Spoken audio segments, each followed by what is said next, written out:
You can count when you're happy. 1, 2, 3, 4. You can count when you're sad. 1, 2, 3, 4, 5. Or count when you're frightened. 1, 2, 3, 4, 5, 6. Count when you're mad. 1, 2, 3, 4, 5, 6, 7, 8, 9. Counting is wonderful. Counting is marvelous. Counting's terrific. And how?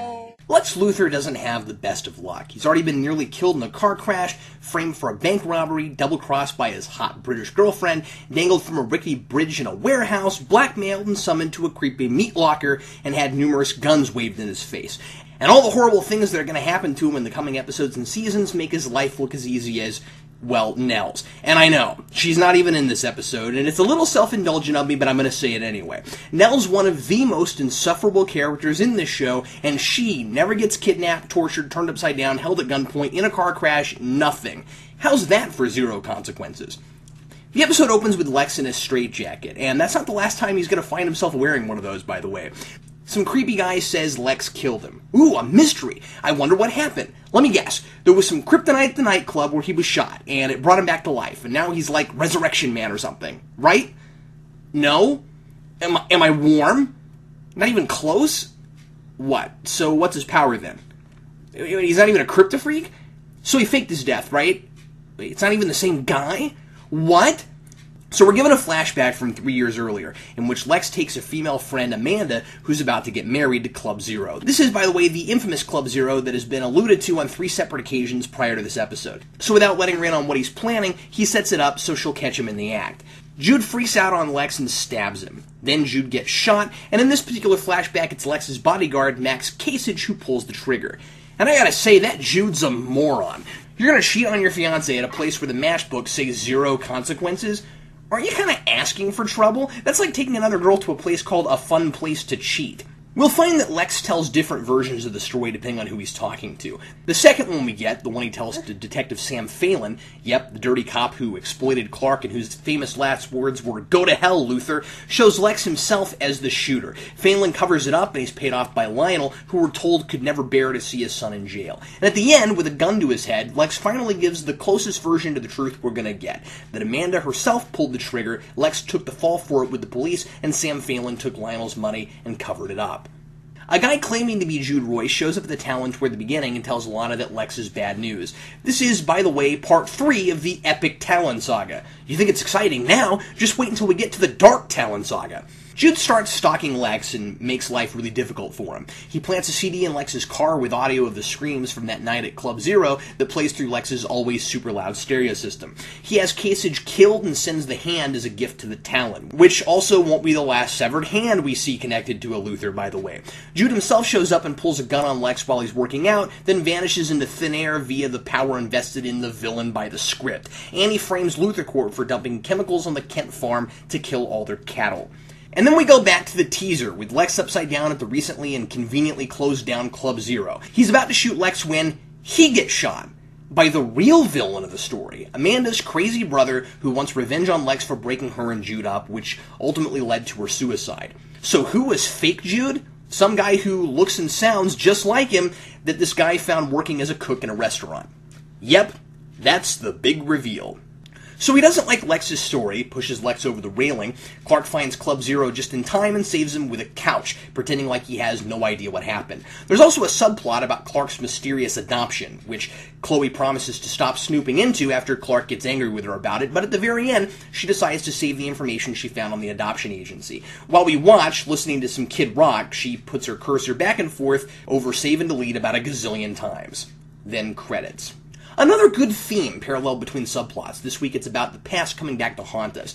I know I sound like a broken record, but once again, the strong point here is the juxtaposition between Lex and Clark, both going through similar yet very different problems. Lex's past has returned to plague him, but it's a problem he caused. Whereas Clark is trying to keep Chloe from nosing around in his adoption for a class project, a past he has no control over at all.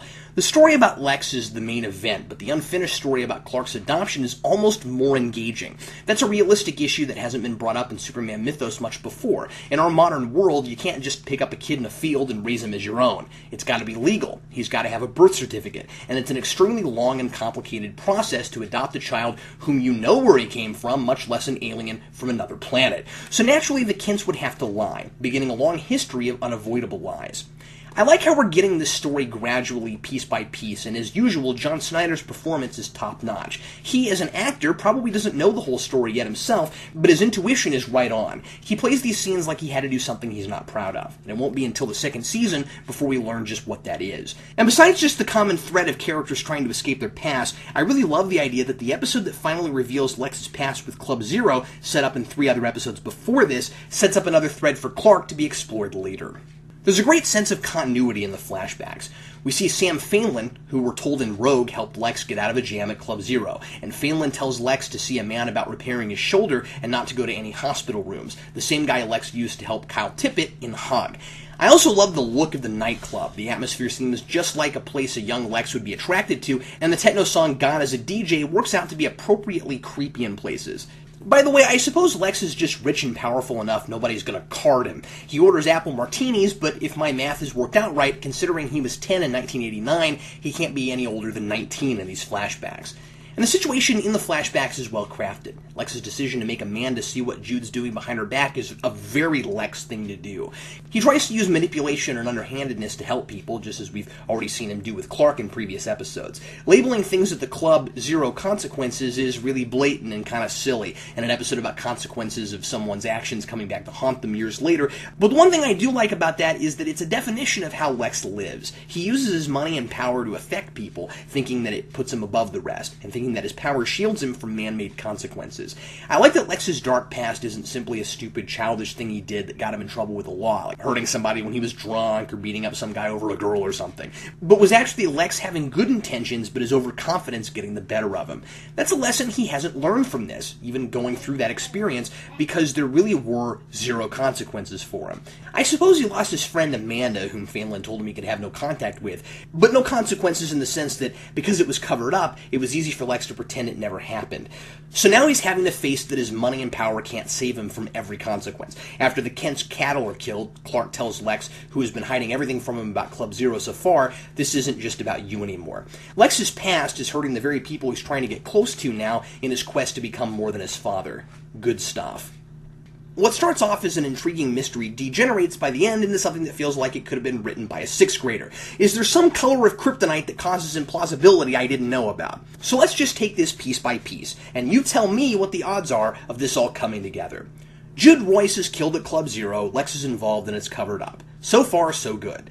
Amanda's brother, who just happens to have recently been released from prison and who's emotionally unstable, wants revenge on Lex for the murder which ruined his sister's life, regardless of it being impossible to know just how involved Lex was. Your basic Smallville bad guy motivation. Pick somebody to blame and go nuts. While in Bloodhaven, he just happens to find a guy working at what he calls a greasy spoon, who both looks and sounds just like Jude Royce. His explanation to Lex is, you know how they say everyone in life has a double, and if he could fool me, I figure he could fool you. And he convinces this guy to pretend he's Jude, he just happens to be crazy enough to go along with it, and he just happens to be a good enough actor to pull it all off. And Amanda's brother chooses this particular episode and season to get his vengeance on Lex just after several episodes have set it up. Yeah, this sort of thing happens all the time.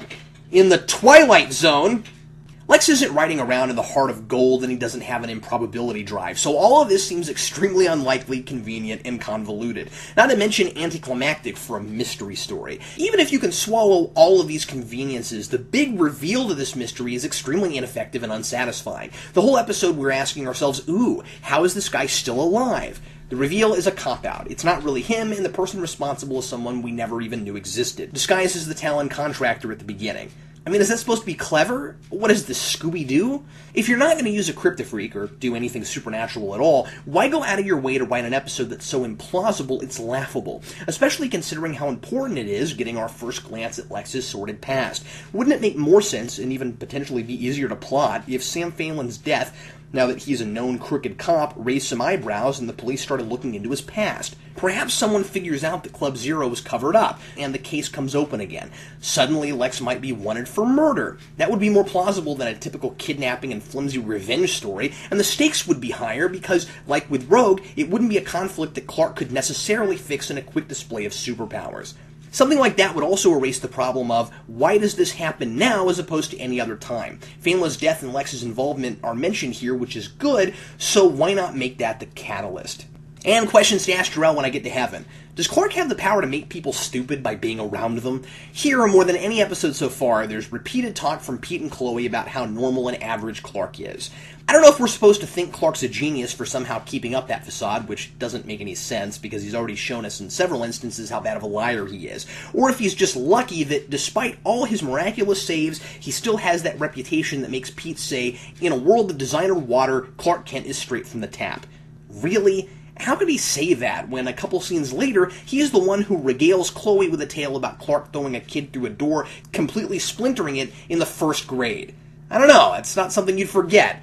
I think you'd wonder how normal your friend is a long time after that. I can't say I've ever seen anyone do anything like that in my whole lifetime. And secondly, if everyone in life has a double, does everyone in life also have an identical twin? My dad once saw a woman while shopping at Walmart who looked just like my stepmother. He was so convinced, he started asking her why she was there instead of at home where he thought she was, and started talking about dinner plans or something. It wasn't until she started talking that he realized it wasn't his wife. Why does fake Jude look and sound just like authentic Jude? And now let's go over to the scoreboard. We've got no Kryptofreaks or Kryptonite this episode. That's a record. And we've got one character upside down. That's Lex in his straitjacket. We've got 3 characters walking away from each other angry.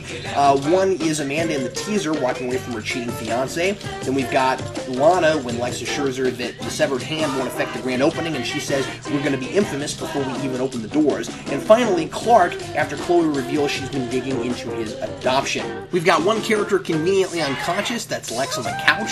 And we've got one instance of Clark in bullet time, when he pushes a couch over for Lex to land on. I'm going to give Zero a 2.5 out of 4. This used to be one of my favorite episodes. If you want to make sure you're never disappointed revisiting something you remember being amazing, take my advice. Never become a reviewer. Was there any item I missed in any category? Send me a personal message at Geekvolution on YouTube, and I'll be sure to add it to the count. I'm Captain Logan, and consider this episode counted. Hey Jude, don't be afraid. You were made to go out and get her. The minute you let her under your skin,